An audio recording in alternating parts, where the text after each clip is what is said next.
Hey everyone, Coaster Central here, and today I'm going to be writing a review on my new favourite theme park, Portaventura. I recently got to visit this park at the start of June this year, and it was such an incredible experience. Chances are that if you're a coaster enthusiast, you have heard of this park that many regard as the best in Europe. So today I'm going to be talking about everything this park has to offer, from the rides all the way to the hotels and everything in between. I know everyone wants me to get to the rides and stuff, but I want to tell you about the hotels and your arrival experience. So when you're even in the area around this park, there are three major rides you can see. There's Red Force, Shambhala and Hurricane Condor. These three rides that I will get to later serve as a sort of introduction to what kind of rides this park will be offering. This park has multiple hotels you can stay in, and the one we stayed in was the El Paso Hotel. From my room you can get a great view of Red Force and in general a great feel for the park. Walking up to the park, you can see two different entry gates. One is for Ferrari Land, and I'll get to that later, but the other sends you straight into the Mediterranean area for Portaventura. This park has three main coasters and a variety of other attractions. There is Shambhala, a B&M hypercoaster themed to an expedition into the Himalayas that has a massive presence on the skyline of this park.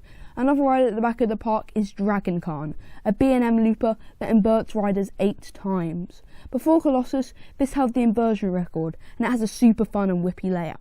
There is also Furious Baco, a super intense launched coaster with winged seats and a strange theme.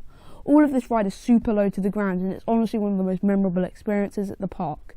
There are some other coasters as well, like Stampeder and Tomahawk, but the reason you come to this park is for the big three.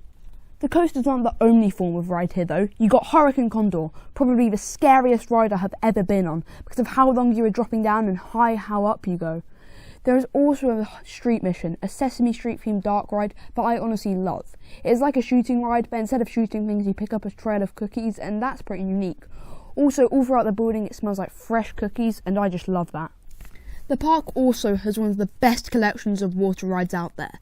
Tiki Splash gets you absolutely soaked, and also has a great setting as it goes around this volcano, but it looks like something you would see at a Disney park.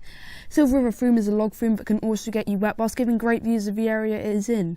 There is also Encore, a super fun splash battle with a cool theme. And last, but certainly not least, is my favourite water ride here at the park. It is Grand Canyon Rapids. Honestly, this ride is just excellent. From how fast you go through the course, yes, this River Rapids ride is actually rapid, unlike some in the UK, and how wet you can get. But of course, none of these rides would be even close to as good if it wasn't for the areas around them. Everywhere you look in this park, there is an immersive themed area. From the entrance all the way to the very back, there is not a single spot in this park that isn't themed. Every single area has tons of small details, and that's what I love about this place. When you enter the park, there is the Mediterranean area, with Furious Baco and a beautiful lake that it swoops over. This leads to an area where the path splits off into either Polynesia, which I'll get to later, or the Wild West. This is easily the biggest area in the park, with 3 coasters, 2 water rides and a whole lot of flats. After that, there is the Mexican area, home to Hurricane Condor and El Diablo. Whilst El Diablo is pretty bad, Hurricane Condor is easily one of the best rides in the park and makes up for it. The area at the back of the park is China, with Shambhala and Dragon Khan. These 2 rides are just beautiful together and they pop on the skyline. Past those 2 coasters is Encore and Sesamo Adventure. This is a nice little kids area with street mission and a couple other small rides. The final area is Polynesia, and this area feels really nice to be in, with its great atmosphere and its fantastic theming. This area is home to Tiki Splash and is a really relaxing area to be in because of its tropical feeling. Now the queues here from my experience were not that bad. It was usually about an hour for Shambhala, and I'd say that Shambhala is more than worth an hour. I would recommend getting the Express Pass however. We got that for our first 2 days and managed to do everything of importance, so I would definitely recommend it. Something that was not good about the queues however was the amount of queue jumpers.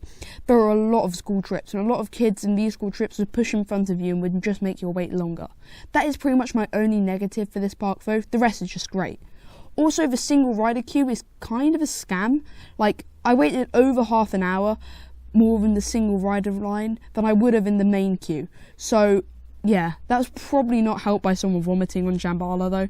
But at the same time, it's still pretty annoying.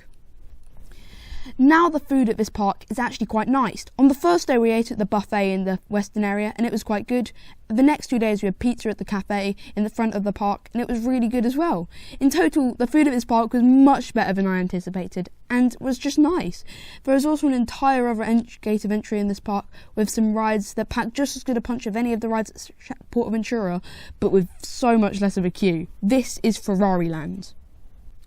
Ferrari Land is a lot of fun and a great way to go on some rides with no queue. Now let's talk about some of these great rides, one of which is the tallest and fastest in Europe, Red Force. It is actually crazy in the front row because of how ridiculously intense it is and how you wear goggles. That just adds to the insanity. The other thrill ride here are the 2 drop towers that pack a punch. It is quite fun and has some fun moments of airtime. The 2 indoor rides were also quite good. I didn't do the one about Ferraris and how they were made, but I did the other one which was a flying theatre. I really liked it and thought it was a great dark ride. The whole of Ferrari Land is very well themed and well put together, and I honestly love it. It looks futuristic at certain points, but at the same time has some classical Italian themed sections. In total, I think that Ferrari Land was a great addition to Portaventura and a great way to spend time. In total, I think that Portaventura is a great park. The best I have been to, actually. I'd recommend this park to almost anyone who likes coasters and anyone who likes theming. This park is obviously a 10 out of 10 and I love it. Thanks for watching this video, guys, because I spent ages on it, and if you found it useful and want to go to Portaventura after watching it, leave it in the comments. Anyway, guys, hope you enjoyed. Please subscribe and goodbye.